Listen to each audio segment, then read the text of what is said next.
It's wonderful worship. Bring me back memories of my time in Kampala a few years back when we had a crusade. And the whole church was dancing. There were 1,000 people. And I found myself also dancing, although I'm not a dancer. Such a joy to worship them with God, Lord together with them. I'm going to carry on where I stopped yesterday. I'm focusing on that part of the theme verse where the Lord spoke through Isaiah to his people and said how he would make them a light to the Gentiles. Isaiah chapter 42 verse 6, a light to the Gentiles. And going back to what I shared last evening, before the Lord gave them the commandments, he asked them if they would obey the commandments. Only when they said yes, he gave them the commandments. And his purpose was that through the obedience of the Israelites to the word of God, all the nations will know who the true God is.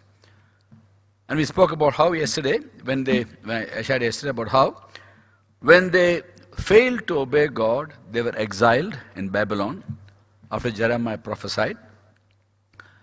And through the prophet Ezekiel, God spoke to them and said, in Ezekiel chapter 36 verse 23, I will show the holiness of my great name, which has been profaned among the nations. Then the nations will know that I am the Lord, when I show myself holy through you before their eyes. And then the Lord later on spoke, a few verses later, how he would do it. He said, I will show my holiness through my people to all the nations. Verse 25 to 27, the Lord spoke about how he would do it. I will sprinkle clean water on you, and you will be clean. I will cleanse from all the impurities and all the idols. I will give you a new heart, a new spirit. I will remove from you a heart of stone, give you a heart of flesh. I will put my spirit in you and move you to follow my decrees and careful to keep my laws. I, God says. In other words, God says, I will do it. I will sprinkle clean water on you and you will be clean. What is clean water? In my life I've seen the best way to understand the Bible is let the Holy Spirit teach us from scriptures about scriptures. One part of scripture explains another part of scripture. So this clean water is very easily understood from the New Testament in the book of Ephesians chapter 5 from verse 25. Ephesians chapter 5 from verse 25. Husbands, love your wives like Christ loved the church and gave himself for her to make her holy, cleansing her by the washing with water, through the word. Washing with water through the word. The word sanctifies us. The word washes us. The Old Testament time, in Psalm 119 verse 11, the psalmist is Ezra, Psalm 119 verse 11, according to theologians, it was Ezra who wrote Psalm 119. And here he writes, I have hidden your word in my heart that I will not sin against thee. I have hidden your word in my heart that I will not sin. In other words, your word in my heart is sufficient for me not to sin. How much of word did you think Ezra have in his heart or available for him at that point of time, in the Old Testament time? The first 5 books, you would have had Genesis, Exodus, Leviticus, Numbers, Deuteronomy. You would have the book of Ezra. You would have the book of Nehemiah, which he wrote.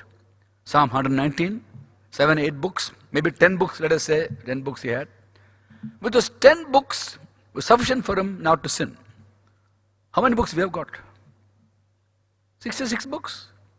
We should be 10 times 6 is 60, 66 we have got. We should be at least 6 times more holy than Ezra. Arithmetically. Let's think about it. The word sanctifies us. The word gives the motivation to obey God. And also God says in verse 27 of Ezekiel 36, I will put my spirit in you, move you to follow my decrees.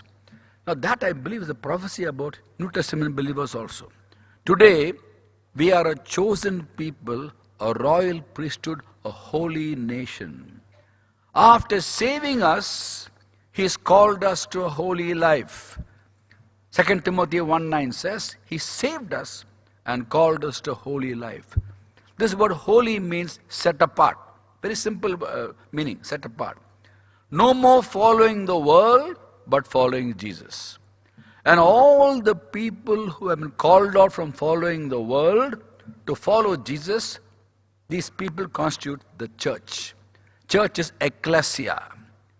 Those called out. The Greek word ecclesia is more than called out. It means summoned. Summoned to follow Jesus. And we all understand the word summons.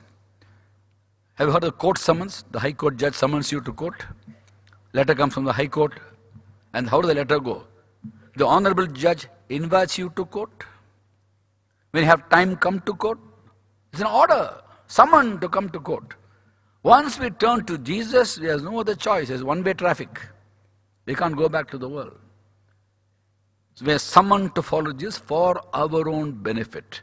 Now, there's a direct connection between living a life of holiness and being a light to the Gentiles. Let me explain how.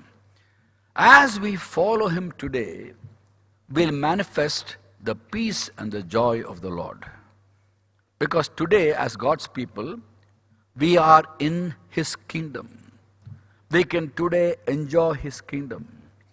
Through the cross, He has rescued us from the dominion of darkness, and we are in His kingdom. In Colossians chapter 1, 13-14, Paul writes, For He has rescued us from the dominion of darkness and brought us the kingdom of the Son He loves, in whom we have redemption, the forgiveness of sins.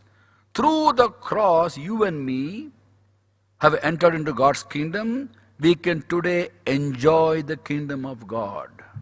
What is the kingdom of God?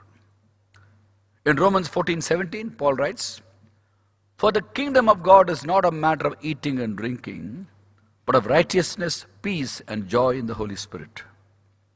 Righteousness, who is Christ, He is our righteousness. We have no righteousness apart from Him. After receiving His righteousness, we are called to live rightly before Him. Every one of us is called to live rightly before Him. And as we choose to be His friends, to walk closely with Him, when we walk rightly with Him, we will manifest the peace and the joy of the Lord. Now, the word peace in the New Testament is of a Greek word called eirene. Eirene, as compared to Old Testament shalom. Shalom means wholeness. Eirene actually means oneness. Oneness. God and man are reconciled through Christ. We are peace with God. We are one with God. This peace nobody can take away. No circumstance can take away. No human being can take away. This peace only depends upon our walk with God. When we obey Him, we preserve that peace. We've been given peace. In John 14:27, Jesus says, John 14:27, Peace I leave with you. My peace I give unto you. I don't give as the world gives. Don't let your hearts be troubled, don't be afraid. He says, My peace I give to you. The same peace He had, oneness with the Father, He has given to us. And we are called to preserve that peace today. We shouldn't lose that peace.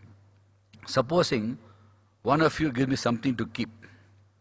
Let's say Brother Dr. Santosh Matthew gives me his Bible to keep. And he goes away. And he says, I'll come back in 10 minutes, keep my Bible. And I lose it. I'm very forgetful. I keep on losing things. Wherever I go, I forget something. Sometimes I try to brush my teeth with Palmolive shaving cream. And I try to shave with Colgate toothpaste. Other day I was searching for my car keys. I couldn't find my car keys. So I searched all over the house. I couldn't find my keys. And I thought maybe take a taxi and go. So I tried to wear my shoes and my socks. I found the car keys inside my shoe.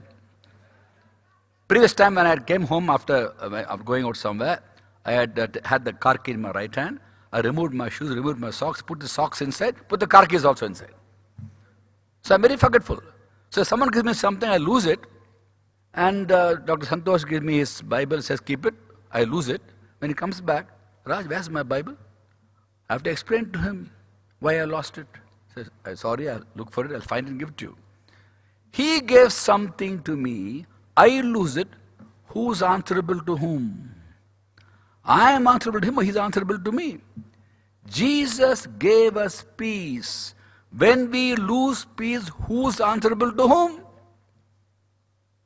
He's answerable to us or we are answerable to him. The most amazing thing is, when we lose peace, we question Jesus. Where's the peace you promised, Lord? I have no peace. You should question us. Where's the peace I gave you? You know why we lose that peace? Because we allow the devil to steal that peace by disobedience. That's why we lose that peace. Sometimes people come to me and say, Brother Rajkumar, please pray for me. Every morning I lose my peace because my wife makes me lose my peace. I say, sorry, I can't accept that. No wife can take away peace. No husband can take away peace. No boss can take away peace. No child can take away peace. No neighbor's dog will take away your peace. Only your sin takes away your peace. That is why Jesus, before he was crucified, the last few days of his life, physical life on this earth, he instructed the apostles. 13 to 17 chapter of John, he instructed the apostles. He knew in a few days he'll be crucified and God's kingdom will become available for everybody who calls upon his name, who is born again. So he told them about peace and joy the last few days. John 16:33, he says, I have told you these things that in me you will have peace. In the world you will have troubles, but take heart, I have overcome the world. I have told you these things that in me you will have peace. In the world you will have troubles, but take heart, I have overcome the world. That's John 16:33. John 15:11, he says, John 15:11, I have told you this, that my joy may be in you and your joy may be complete. One verse speaks about peace, other verse speaks about joy, which is God's kingdom. Common factor in both is, I have told you this, I have told you these things. So, when you and me simply obey his teachings, we'll preserve the peace and joy he has given us. Today, it's so wonderful to know he equips us to obey him. The word sanctifies us, John 17:17. The Spirit sanctifies us. 1 Peter chapter 1 verse 2. This morning, Dr. Charles Price spoke about how 2 Corinthians 3:18, the Spirit makes us more and more like Jesus, into his likeness. He makes us. Spirit sanctifies, the Word sanctifies. Through the Word and Spirit we have faith. And by the way, faith is a gift of God. It's not something we generate by ourselves. It's a gift of God. Romans 12:3 says, we all have a measure of faith which God has given us. A measure of faith which he has given us. So we ask him for faith, he gives it to us. It's all a gift of God, the grace of God. Now, very interesting, you'll find, when the disciples were told by Jesus, the apostles were told by him, heal the sick, raise the dead, cast out demons, and cleanse of leprosy, Matthew 10:8, they go confidently. They don't say, give me more faith, I will go. Heal the sick, raise the dead, cast out demons, cleanse those of leprosy. They go without asking questions. They don't say, increase my faith, I will go. They just go. Confident they will do what he asked them to do. He gave them authority to do it. So they went without asking for more faith. Whereas the same disciples were told by him in Luke chapter 17, verse 3 and 4, if your brother sins, rebuke him. If he repents, forgive him. If he sins against you 7 times a day, and 7 times a day repents, forgive him. Now they say in verse 5, increase our faith. Increase our faith. We have faith to heal the sick and raise the dead and cast out demons, no problem. But to forgive someone 7 times a day, we need more faith. Very interesting, no?